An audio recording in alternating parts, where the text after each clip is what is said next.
Good morning friends, सुप्रभात। मैं doctor Anjana Singh, PG department Kolhan university Chaibasa के इतिहास विभाग में असिस्टेंट प्रोफेसर के पद पर कार्यरत हूँ। आज मैं पुनः सेमेस्टर 1 के बच्चों के लिए मेडाइवल सोसाइटी CC3 से रिलेटेड कुछ ऑब्जेक्टिव क्वेश्चन आंसर ला रही हूँ, जो कि बच्चों को करना है और मेरे व्हाट्सएप पे उसका जवाब ढूंढकर भेजना है। और मुझे यह भी बताना है कि ये जो सवाल मैंने दिया है वो आप कितने समय के अंतर्गत कर रहे हैं। इसे बनाने का ध्येय यह है कि बच्चे मेंटली रूप से एग्ज़ाम के लिए अपनी तैयारियां शुरू कर दें और समय की विशेष पाबंदी रखें अपने ऊपर। चलिए तो आज मैं शुरू करती हूँ। ये हमारा सेट दूसरा है। पिछले वीडियो में मैंने एक और सेट मेडाइवल सोसाइटी पे ही बनाया था। आज मैं फिर से कुछ नए प्रश्नों के साथ आपके सामने हूँ। ये जो है सेमेस्टर 1 मेडाइवल सोसाइटी CC3 से है। जो ऑब्जेक्टिव क्वेश्चन आंसर है वो इस प्रकार है। पहला सवाल, यूरोप में सामंतवाद का विकास कब हुआ? फिर से, यूरोप में सामंतवाद का विकास कब हुआ? ऑप्शन है 8वीं सदी, 14वीं सदी, 10वीं से 13वीं सदी के मध्य, 16वीं सदी। ऑप्शन फिर से, 8वीं सदी, 14वीं सदी, 10 से 13वीं सदी के मध्य, 16वीं सदी। नया सवाल, सामंतवाद के 3 प्रमुख लक्षण थे। सामंतवाद के 3 प्रमुख लक्षण थे, कौन कौन से हैं? जागीर, संरक्षण, संप्रभुता, उपर्युक्त सभी। जागीर, संरक्षण, संप्रभुता, उपर्युक्त सभी। नेक्स्ट सवाल, सामंतवाद के अंतर्गत भूमिहीन कृषक क्या कहलाते थे? क्वेश्चन फिर से, सामंतवाद के अंतर्गत भूमिहीन कृषक क्या कहलाते थे? मेनार, दास, सर्फ या विलेन, गुलाम। फिर से, मेनार, दास, सर्फ या विलेन, गुलाम। नेक्स्ट सवाल हमारा, पुनर्जागरण निम्न में से किन क्षेत्रों में हुआ? सवाल फिर से, पुनर्जागरण निम्न में से किन क्षेत्रों में हुआ? कला, दर्शन, साहित्य, उपरोक्त सभी। कला, दर्शन, साहित्य, उपरोक्त सभी। हमारा नेक्स्ट क्वेश्चन है, दांते अलिघिएरी का जन्म कहाँ हुआ? सवाल फिर से, दांते अलिघिएरी का जन्म कहाँ हुआ? इटली, रोम, फ्लोरेंस, इनमें से कोई नहीं। इटली, रोम, फ्लोरेंस, इनमें से कोई नहीं। हमारा नेक्स्ट सवाल है, डिवाइन कॉमेडी किसकी रचना है? डिवाइन कॉमेडी किसकी रचना है? ऑप्शन है रूसो, दांते, मैकियावेली, इनमें से कोई नहीं। ऑप्शन फिर से, रूसो, दांते, मैकियावेली, इनमें से कोई नहीं। नेक्स्ट सवाल हमारा है, यूरोप में नगरों का विकास कब हुआ? सवाल फिर से, यूरोप में नगरों का विकास कब हुआ? ऑप्शन है 10 से 11वीं सदी के बीच, 16वीं सदी के बीच में, 8वीं सदी में, 15वीं सदी में। ऑप्शन फिर से, 10 से 11वीं सदी के बीच, 16वीं सदी, 8वीं सदी और 15वीं सदी। नेक्स्ट सवाल, फ्लोरेंस की श्रेष्ठतम विभूतियां निम्न में से कौन थे? फ्लोरेंस की श्रेष्ठतम विभूतियां निम्न में से कौन थे? मैकियावेली, माइकल एंजेलो, दांते, उपर्युक्त सभी।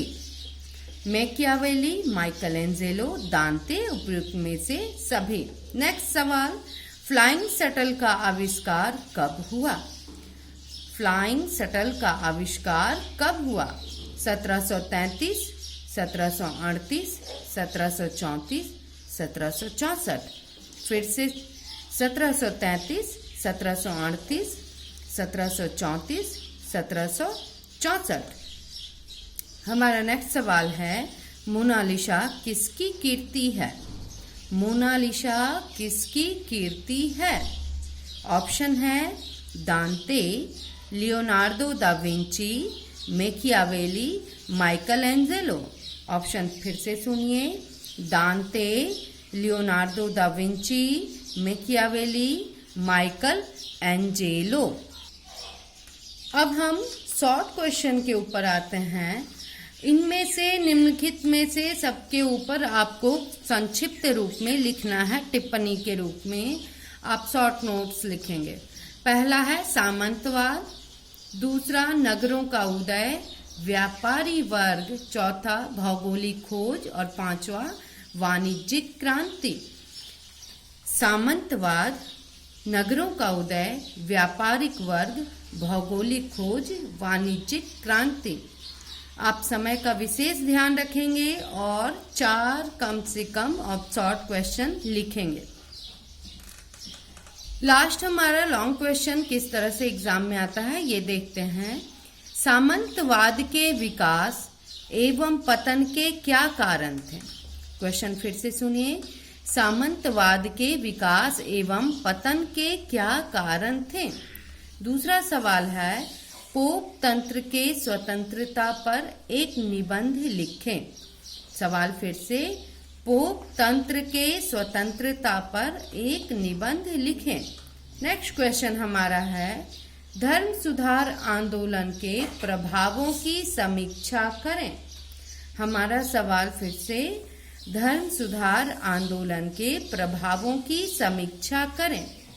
लास्ट क्वेश्चन है, पुनर्जागरण से आप क्या समझते हैं?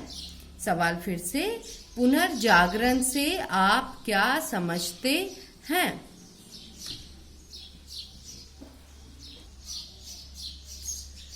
यह सवाल मैं ये टोटल लेकर आई हूँ जो कि रिलेटिव है आपका दीर्घ क्वेश्चन से। ये किस तरह से आपके सारे सिलेबस के अंतर्गत किस तरह से ये क्वेश्चन आते हैं, इस पे आपको विशेष ध्यान देना है और इस पे प्रतिदिन आप इस पे 2 क्वेश्चन या 3 क्वेश्चन लिखने का प्रयास कीजिए। जो क्वेश्चन है पहला, पुनर्जागरण से आप क्या समझते हैं? पुनर्जागरण के क्या कारण थे? पहला क्वेश्चन, पुनर्जागरण से आप क्या समझते हैं? पुनर्जागरण के क्या कारण थे? दूसरा सवाल, सामंतवाद का क्या अर्थ है? सवाल फिर से, सामंतवाद का क्या अर्थ है? तीसरा सवाल, सामंतवाद के पतन के क्या कारण थे? सामंतवाद के पतन के क्या कारण थे? चौथा सवाल, पुनर्जागरण का केंद्र इटली बना, इसकी व्याख्या करें। क्वेश्चन फिर से, पुनर्जागरण का केंद्र इटली बना, इसकी व्याख्या करें। पांचवा सवाल हमारा, वाणिज्यिक क्रांति क्या है, इसके स्वरूप की विवेचना करें। सवाल फिर से, वाणिज्यिक क्रांति क्या है, इसके स्वरूप की विवेचना करें। छठा सवाल हमारा है, मध्यकालीन यूरोप में धर्म सुधार आंदोलन के कारणों का वर्णन करें। सवाल फिर से, मध्यकालीन यूरोप में धर्म सुधार आंदोलन के कारणों का वर्णन करें। सातवां सवाल हमारा है, मध्यकालीन यूरोप में कारीगरों और कारीगरों की श्रेणियों का वर्णन करें। सवाल फिर से, मध्यकालीन यूरोप में कारीगरों और कारीगरों की श्रेणियों का वर्णन करें। नेक्स्ट क्वेश्चन, आठवां सवाल, पोप तंत्र के स्वतंत्रता पर एक संक्षिप्त निबंध लिखें। पोप तंत्र के स्वतंत्रता पर एक संक्षिप्त निबंध लिखें। नौवां सवाल, मध्यकालीन यूरोप में पोप तंत्र की व्यवस्था के प्रमुख लक्षणों की विवेचना करें।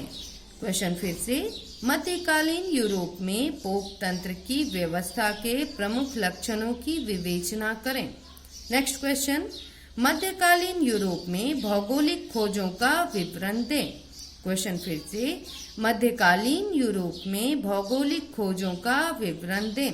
नेक्स्ट क्वेश्चन हमारा है, धर्म सुधार आंदोलन के प्रभावों की समीक्षा करें।